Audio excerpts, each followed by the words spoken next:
வணக்கம் நேயர்களே. பார்த்தேன், ரசித்தேன், படித்தேனுக்கு உங்களை அன்புடன் வரவேற்பது சுதா ஆழ்வான்.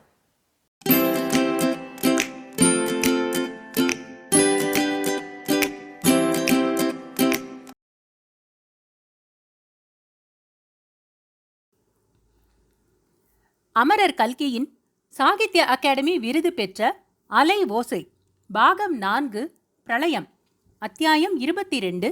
டைரக்டர் ஷியாமசுந்தர். எப்போதும் கலகலவென்று பற்பல குரல்களும் விதவித சத்தங்களும் கேட்டுக்கொண்டிருக்கும் ரயில்வே ஸ்டேஷன் கூட அந்த இரவு 3:30 மணிக்கு நிசப்தமாயிருந்தது. ஜனங்கள் அங்குமிங்கும் அலங்கோலமாக படுத்து தூங்கினார்கள். சுண்டுவும் சீதாவும் பிளாட்பாரத்துக்குள் சென்று அங்கே கிடந்த ஒரு மர பெஞ்சியில் உட்கார்ந்தார்கள். வெகு நாளாக உன்னிடம் ஒரு விஷயம் சொல்ல வேண்டும் என்று எனக்கு எண்ணம். அந்த சந்தர்ப்பம் கிடைக்கவில்லை. இப்போது சொல்லட்டுமா என்று சுண்டு கேட்டான். பேஷாகச் சொல், கேட்கிறேன். பொழுதும் போக வேண்டும் அல்லவா என்றாள் சீதா. அத்தங்கா, ஒவ்வொருவருக்கும் இந்த உலகத்தில் பெயரும் புகழும் அடைவதற்கு என்று கடவுள் ஒரு வழியை வகுத்திருக்கிறார். அதை விட்டுவிட்டு வெளியே போனால்தான் இல்லாத கஷ்டங்கள் எல்லாம் வந்து சேருகின்றன. இங்கிலீஷில் ஒரு பழமொழி உண்டு. சதுரத்தில் வட்டத்தை திணிக்க முயல்வதைப் போல் என்பார்கள். அது முடியாத காரியம். அதை செய்ய முயற்சிப்பதால் வீண் உபத்திரவங்கள் ஏற்படுகின்றன. ஒவ்வொருவரும் கடவுள் தங்களுக்கு வகுத்திருக்கும் வழி இன்னது என்பதை தெரிந்து கொள்ள வேண்டும். அதிலேதான் ஒருவனுடைய சாமர்த்தியம் இருக்கிறது. அத்தங்கா, நீ எதற்காக இந்த பூவுலகில் பிறந்தாயோ அதை நீ இன்னும் தெரிந்து கொள்ளவில்லை என்பது என்னுடைய தாழ்மையான அபிப்பிராயம். ரொம்ப உண்மை சுண்டு. நான் இந்த உலகில் ஏன் பிறந்தேன் என்பது எனக்கு இன்னும் தெரியவில்லைதான். நீ உன் கஷ்டங்களினால் மனங்கசந்து இவ்விதம் சொல்லுகிறாய். நான் அந்த அர்த்தத்தில் சொல்லவில்லை. வாழ்க்கையில் உன்னுடைய துறை இன்னது என்பதை நீ இன்னமும் அறிந்து கொள்ளவில்லை என்றுதான் சொல்லுகிறேன். நான் கூறப்போவதில் உனக்கு ஒருவேளை நம்பிக்கை இல்லாமல் இருக்கலாம். அல்லது நான் சொல்லுவதை ஒருவேளை நீ விளையாட்டாக எடுத்துக்கொண்டு கேலி பேச்சு பேசலாம். அதனாலெல்லாம் என்னுடைய முடிவில் மாறுதல் ஏற்பட போவதில்லை. உனக்கு கொடுத்து வைத்தது அவ்வளவுதான் என்பதாக தீர்மானித்துக் கொள்வேன். நான் கேலி ஒன்றும் செய்யவில்லை சுண்டு. நான் கெட்ட கேட்டுக்கு கேலி வேறையா? உன் கருத்தை சொல்லு. அத்தங்கா, நீ நடிப்பு கலைக்காக பிறந்தவள் என்பது என் தீர்ந்த அபிப்பிராயம். நாடக மேடையில் ஏறி நீ நடித்தாயானால் உனக்கு இணை இந்தியாவிலேயே யாரும் இல்லை என்று புகழ் பெறுவாய்.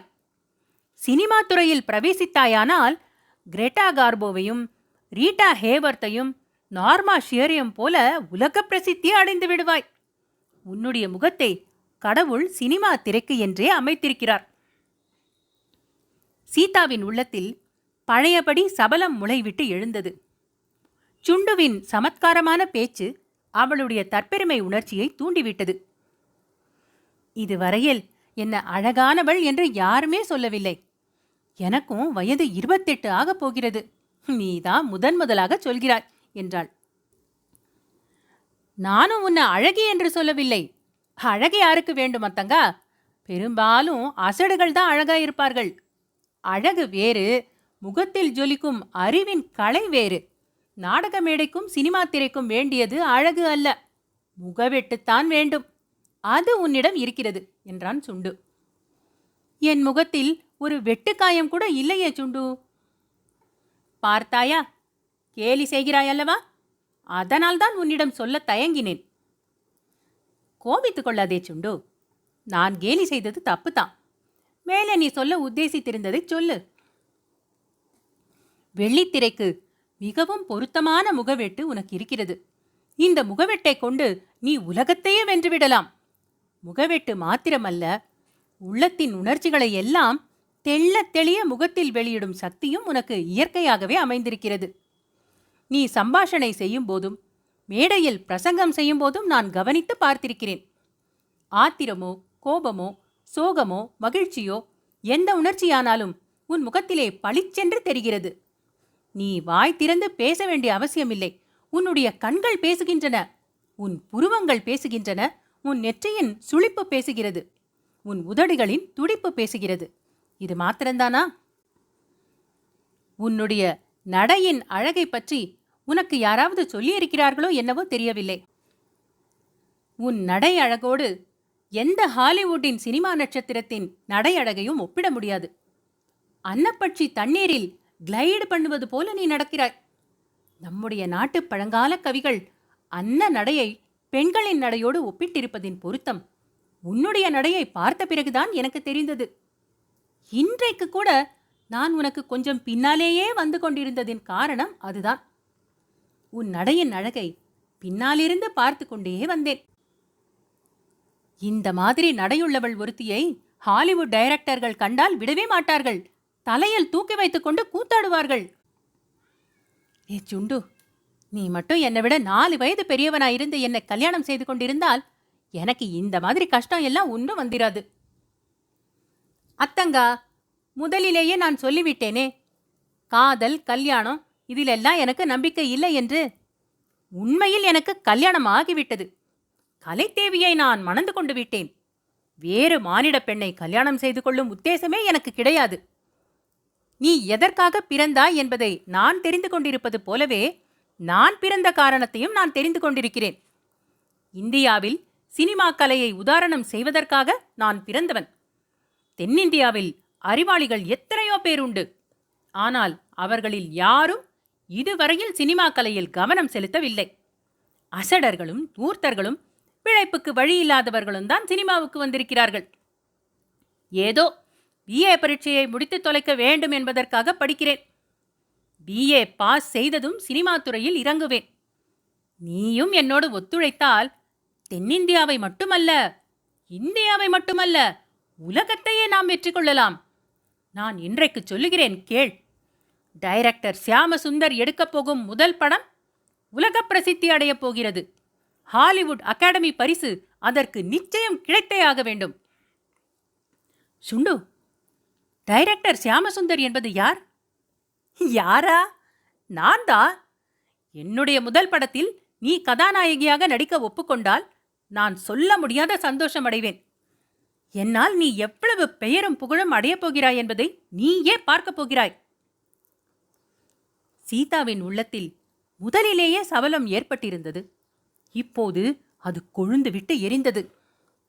எதற்காக நம்மை மதிக்காத அன்பில்லாத புருஷனிடம் போய் கஷ்டப்பட வேண்டும்? வாழ்க்கையை ஏன் நரகமாக்கிக் கொள்ள வேண்டும்? இப்படி நம்மிடம் தேவதா விசுவாசம் வைத்திருப்பவனுடைய முயற்சியில் ஏன் சேர்ந்து உதவி செய்யக்கூடாது? இப்படி எண்ணமிட்ட போது பட்டாபிராமனுடைய வீட்டுச் சுவரில் கண்ட காந்தி மகாத்மாவின் முகம் சீதாவின் மனத்தின் முன்னிலையில் வந்தது. காந்திஜியின் கருணை ததும்பும் கண்கள் அவளை உற்று நோக்கின. பேதை பெண்ணே, பிரக்ஞை எடுத்துக்கொண்டு 1/2 மணி நேரம் கூட ஆகவில்லையே, அதற்குள் இந்த சஞ்சலமா? என் முன்னிலையில் கடவுள் சாட்சியாக எடுத்துக்கொண்ட பிரதிஜையை காற்றில் விடப் போகிறாயா என்று கேட்பது போல இருந்தது. சீதா ஆகாசத்தை நோக்கினாள். வானமெங்கும் 1 அங்குல இடம் காலியின்றி சிதறி கிடந்த நட்சத்திர சுடர்மணிகள் அவ்வளவும் கண்ணை சிமிட்டி சீதாவை எச்சரித்தன. அடுத்த ஸ்டேஷனில் ரயில் வண்டி கிளம்பிவிட்டது என்பதற்கு அறிகுறியாக டிங் டிங் என்று ஸ்டேஷன் மணி அடித்தது. சீதா கூறினாள், சியாமசுந்தர், உன்னுடைய அபிமானத்தையும் நீ என்னிடம் வைத்திருக்கும் நம்பிக்கையும் பெரிதும் பாராட்டுகிறேன்.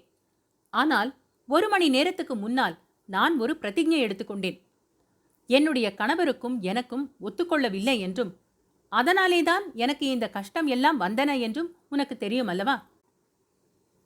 இன்னும் ஒரு தடவை அவருடன் குடும்ப வாழ்க்கை நடத்தி பார்ப்பது என்றும் கூடிய வரையில் ஒத்துப்போக பார்ப்பது என்றும் பிரதிஜை செய்தேன். மகாத்மா காந்தியின் உருவப்படத்தின் முன்னால் அவ்வாறு சபதம் செய்தேன். அதை இவ்வளவு சீக்கிரத்தில் கைவிட மனம் வரவில்லை. கல்கத்தாவுக்கு போய் அவரை பார்த்து இன்னொரு தடவை அவருடன் வாழ்க்கை நடத்த முயற்சிப்பேன். ஆனால் இதுதான் கடைசி தடவை. இதிலும் ஒன்றும் சரிக்கட்டி வராவிட்டால் உன்னிடம் வந்து சேருகிறேன் என்றாள் சீதா. அத்தங்கா, நான் சொல்கிறேன் கேள். உன் கணவன் சௌந்தரராகவன் மட்டும் அறிவுடையவனாயிருந்தால் உன்னை குடும்ப வேலை செய்வதற்கு வைத்துக் கொள்ள மாட்டான்.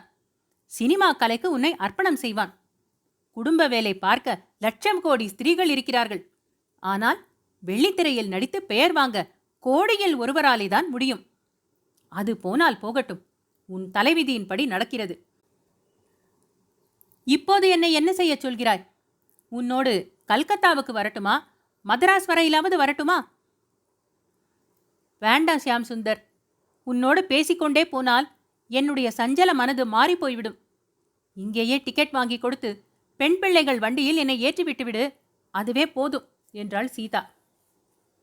சூர்யா என் பெயரில் நிச்சயம் கோபித்துக் கொள்ளப் போகிறான் என்றான் சுண்டு. எதற்காக கோபித்துக் கொள்ள வேண்டும்? சூர்யா ராஜம்பேட்டைக்கு திரும்பி வந்ததும் அவன் என் விஷயத்தில் எடுத்துக்கொண்ட ஸ்ரத்தைக்காக என்னுடைய வந்தனத்தை அவனுக்கு தெரியப்படுத்து. ராஜம்பேட்டைக்கு அவன் திரும்பி வருவானா என்பதே சந்தேகமாயிருக்கிறது. ஏன் அப்படி சொல்கிறாய்? ராஜம்பேட்டை கிராமத்தை சொர்க்கமாக்கிவிடப் போகிறேன் என்று சூர்யா சொன்னானே. அந்த முயற்சியில் சூர்யாவுக்கு தோல்விதான். உனக்கு தெரியுமா அத்தங்கா? தபால்கார பாலகிருஷ்ணன் வேலையை விட்டுவிட்டு இப்போது கம்யூனிஸ்ட் கட்சியில் சேர்ந்து விட்டான். நம்ம பக்கத்தில் வேலை செய்து வருகிறான். சூர்யாவின் முயற்சியை உருப்படாமல் அடிப்பதே அவனுடைய முக்கிய நோக்கமாக இருக்கிறது. சூர்யா எங்கள் ஆட்களுக்கெல்லாம் முன்னை போல ஒட்டிக்கு ரெட்டி கொடுத்தும் பலனில்லை. அவர்களுக்கு திருப்தி இல்லை. நிலம் உழுகிறவனுக்கு சொந்தம் என்று சொல்லத் தொடங்கிவிட்டார்கள். ஊரில் எல்லோருடைய நிலமும் சாகுபடியாகிவிட்டது. நம்முடைய நிலம் மட்டும் பாதிக்கு மேல தரிசாக கிடக்கிறது. சூர்யாவின் மனது ரொம்பவும் ஒடிந்து போய்விட்டது. அந்த பாலகிருஷ்ணன் பேர்ல எனக்கு எப்போதும் சந்தேகம்தான். அவன் ரொம்ப பொல்லாதவன். எங்களை பற்றி ஒரு குப்பை பத்திரிகையில் கண்ணா பின்னாவென்று எழுதியிருந்ததல்லவா? அதெல்லாம் கூட பாலகிருஷ்ணனுடைய வேலையோ என்னமோ. இல்லவே இல்லை அத்தங்கா, வீண் பழி சுமத்தாதே.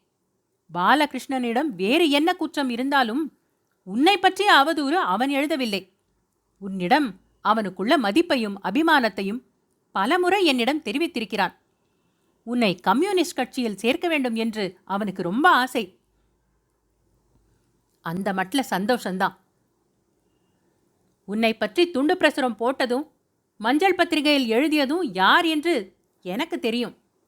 எல்லாம் நம்ம ஊர் சீமாச்சுவையர் செய்யும் வேலை. ஐயையோ, நம்ம சீமா மாமாவா அப்படியெல்லாம் எழுதுகிறார்? நம்ப முடியவில்லையே. நம்பத்தான் வேண்டும். வேறு என்ன செய்வது? எனக்கு நிச்சயம் தெரியும்.